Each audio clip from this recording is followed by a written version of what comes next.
से बहुत ज़्यादा होती थी। उत्तर भारत में भी दिल्ली में राजीव गांधी कैंसर इंस्टीट्यूट की स्थापना भारत सरकार के सहयोग से तो हुई थी, लेकिन हर एक संस्था की अपनी क्षमता होती है। लखनऊ में पहले से ही हमारे पास SGPGI के बाद स्टेट गवर्नमेंट की ओर से हम लोगों ने पूर्व मुख्यमंत्री स्वर्गीय कल्याण सिंह जी के नाम पर एक कैंसर इंस्टीट्यूट की स्थापना की। लेकिन उत्तर प्रदेश की आबादी और उत्तर प्रदेश के आसपास के क्षेत्रों की आबादी का जो घनत्व था उसको ध्यान में रखते हुए ये काफी दिनों से मांग हो रही थी कि न केवल शासकीय स्तर पर बल्कि जब शासन ने अनेक स्वास्थ्य की सुविधाएं उपलब्ध कराई हों, आयुष्मान भारत के साथ साथ प्रदेश में हम लोग मुख्यमंत्री जन आरोग्य योजना के माध्यम से भी बेहतर स्वास्थ्य की सुविधा प्रत्येक नागरिक को उपलब्ध हो। 5 लाख रुपए सालाना प्रत्येक नागरिक को स्वास्थ्य सुविधा उपलब्ध कराने की दिशा में जब सरकार कदम बढ़ा रही हो, स्थानीय स्तर पर ही बेहतर स्वास्थ्य की सुविधा उन्हें उपलब्ध हो, इससे अच्छा सराहनीय कार्य दूसरा नहीं हो सकता। मैं डॉक्टर दीपक अग्रवाल को और उनकी पूरी टीम को ग्लोब हेल्थ केयर के रूप में कैंसर के अत्याधुनिक सुविधा से युक्त इस केंद्र को स्थापित करने के लिए हृदय से बधाई देता हूं। उनके इस अभिनंदनीय प्रयास की सराहना भी करता हूं। मित्रों, कैंसर के उपचार का एक केंद्र जो 200 बेडेड हॉस्पिटल यहां पर स्थापित किया गया है, अत्याधुनिक सुविधाओं से युक्त यहां पर जो सुविधाएं उपलब्ध कराई जा रही हैं, मैंने भी हाथ देखा है, कीमोथेरेपी के वार्ड को भी मैंने नजदीक से देखा है, 4 मॉड्यूलर ऑपरेशन थिएटर भी हैं, अत्याधुनिक लीनियर एक्सीलेटर 2 बीम मशीन भी है, ब्रैकीथेरेपी तक कैंसर की निर्णायक जांच के लिए पेट सीटी, गामा कैमरा, अत्याधुनिक सीटी स्कैन, MRI और मेमोग्राम जैसी सुविधाएं यहां पर एक छत के नीचे किसी भी मरीज को उपलब्ध हो सकती है। डॉक्टर दीपक अग्रवाल लखनऊ के लिए कोई नया नाम नहीं है। यद्यपि उन्होंने गैस्ट्रोएंटरोलॉजी से DM की डिग्री लखनऊ के ही प्रतिष्ठित प्रदेश के प्रतिष्ठित संस्थान SGPGI से ली थी, लेकिन अपने परंपरागत उस फील्ड से अलग हट करके कैंसर जैसी बीमारी के उपचार के लिए भी एक ग्लोब केयर सेंटर की स्थापना सचमुच एक सराहनीय प्रयास है। मैं डॉक्टर दीपक अग्रवाल को इसके लिए हृदय से धन्यवाद देता हूं। आज प्रदेश प्रधानमंत्री मोदी जी के विजन के अनुरूप स्वास्थ्य सुविधा के क्षेत्र में उत्तर प्रदेश आज एक नई दिशा की ओर बढ़ रहा है। मित्रों, हम एक बात को हमेशा ध्यान में रखते हैं, अंततः हमारा परिणाम हमारे द्वारा किए गए कार्यों के माध्यम से सामने देखने को मिलता है। इस सदी की सबसे बड़ी महामारी के दौरान आपने इस बात को अनुभव किया होगा कि दुनिया के अंदर भारत से अधिक हेल्थ इंफ्रास्ट्रक्चर दुनिया के तमाम देशों में है। खासतौर पर US या यूरोपियन कंट्रीज, इनके पास जो हेल्थ इंफ्रास्ट्रक्चर है वो भारत से बहुत अच्छा माना जाता है, लेकिन कोरोना जैसी महामारी के सामने इनकी स्वास्थ्य सुविधाएं पूरी तरह विफल होती भी दिखाई दी। और जब कोरोना के परिणाम सामने आए हैं तो मृत्यु दर भारत की सबसे कम देखी गई, और दुनिया के उन देशों ने जिन्होंने बड़े बड़े दावे किए थे, उन्होंने कहीं ना कहीं इस मामले में कोरोना के सामने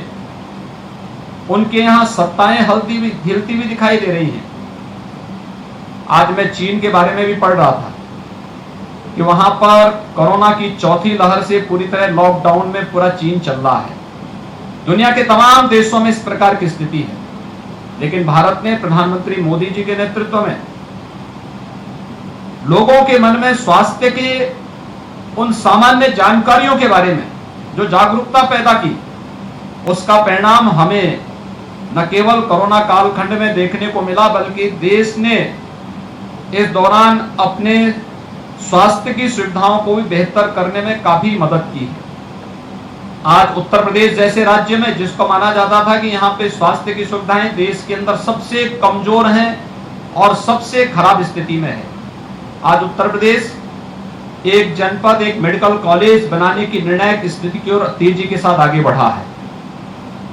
2017 के पहले हमारे पास केवल शासकीय स्तर पर 12 गवर्नमेंट मेडिकल कॉलेज थे। 1947 से 2017 के बीच 70 वर्षों में हम केवल 12 गवर्नमेंट मेडिकल कॉलेज स्थापित कर पाए थे। लेकिन आज पिछले विगत 5 वर्ष के दौरान उत्तर प्रदेश के 59 जनपदों में हम एक मेडिकल कॉलेज देने में सफल हुए हैं। आज 2 एम्स इस दौरान पूरी तरह क्रियाशील होते हुए दिखाई दिए हैं। प्रदेश में स्वास्थ्य की सुविधाओं को बेहतर तरीके से आगे बढ़ाने में जहां सरकार ने केंद्र सरकार की मदद से इसे आगे बढ़ाने में सफलता प्राप्त की है, वहीं आज के दिन पर हम लोगों ने, आपने देखा होगा, बहुत सारे ऐसे मॉडल यूपी ने इस दौरान दिए हैं। पूर्वी उत्तर प्रदेश के जनपदों में इंसेफ्लाइटिस एक असाध्य बीमारी हो चुकी थी, लेकिन इंसेफ्लाइटिस आज उन्मूलन के अंतिम चरण में चल रही है। दुनिया में जिसे लोग मानते थे कि यह भारत के अंदर संभव नहीं हो पाएगा, लेकिन उत्तर प्रदेश की टीम ने वो करके दिखाया, जिसके बेहतर परिणाम न केवल दुनिया को कौतूहल और आश्चर्य की दिशा में सोचने के लिए मजबूर करती हैं, बल्कि उत्तर प्रदेश के नागरिकों को के मन में भी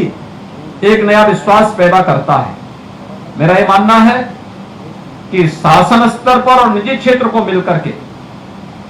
इस प्रयास को सामूहिक रूप से आगे बढ़ाना होगा। प्रत्येक नागरिक को स्वास्थ्य की बेहतर सुविधा देने के लिए सरकार पूरी तरह दृढ़ प्रतिज्ञ है, और इसमें मैं डॉक्टर दीपक अग्रवाल से भी कहना चाहूंगा कि उनका एक लंबा समय स्वास्थ्य सुविधा को बेहतर करने की दिशा में आगे बढ़ा है, और उनकी स्वास्थ्य के क्षेत्र में किए गए कार्यों का परिणाम रहा है कि स्वास्थ्य क्षेत्र का जो सबसे प्रतिष्ठित पुरस्कार है, वीसी राय पुरस्कार, भी उन्हें उनकी सेवाओं को देखते हुए प्राप्त हुआ है। हमें स्वास्थ्य की आधुनिक सुविधा के साथ साथ स्वास्थ्य सुविधाओं के व्यवसायीकरण को कम करते हुए हमें इसे कहीं ना कहीं चैरिटी की ओर भी मोड़ना पड़ेगा, और इस दिशा में एक बेहतर प्रयास अगर हम लोग मिलकर के कर सकें, आयुष्मान भारत की योजना और मुख्यमंत्री जन आरोग्य योजना से प्रत्येक हॉस्पिटल अगर अपने अपने को इम्पैनल कर ले, तो ये अलग अलग सिटी के लिए उसके रेट भी अलग अलग है, और एक बड़ी संख्या में लोग इन सभी सुविधाओं से, जिन्हें शासकीय सेवाओं में, स्वास्थ्य सुविधाओं में कहीं उनका नंबर नहीं आता, तो वे निजी क्षेत्र में भी बेधड़क जाकर के वहां पर अपनी स्वास्थ्य की सुविधाओं को प्राप्त कर सकते हैं। ये सच है कि जिस प्रकार की अत्याधुनिक मशीनें यहां पर लगाई गई हैं, उनकी कीमत बहुत ज्यादा है, और उनकी कीमत को देखते हुए, लेकिन अगर आपके पास नंबर ऑफ पेशेंट ज्यादा होंगे और आपकी यहां पर ओपीडी के साथ साथ आईपीडी दोनों में एक बेहतर समन्वय होगा, तो अधिक से अधिक लोग इस सुविधा का लाभ ले पाएंगे। मैं एक ग्लोब हेल्थ केयर के उद्घाटन कार्यक्रम के अवसर पर डॉक्टर दीपक अग्रवाल जी को और उनकी पूरी टीम को हृदय से बधाई दूंगा, धन्यवाद भी दूंगा, और लखनऊ वासियों को, प्रदेशवासियों को भी इस बात के लिए बधाई दूंगा कि उन्हें निजी क्षेत्र में भी कैंसर की आधुनिक सुविधा से युक्त एक छत के नीचे सभी प्रकार की सुविधाएं उन्हें प्राप्त होंगी। इसके लिए भी इन स्वास्थ्य सुविधाओं की दृष्टि से लोगों को एक सेंटर, जिसके लिए उन्हें दिल्ली, मुंबई या अन्य क्षेत्रों में जाना होता था, वहां न जाकर के लखनऊ में ही ये सुविधा उन्हें प्राप्त होगी। इसके लिए मैं सभी को अपनी बधाई और शुभकामनाएं देता हूं। धन्यवाद। जय हिंद।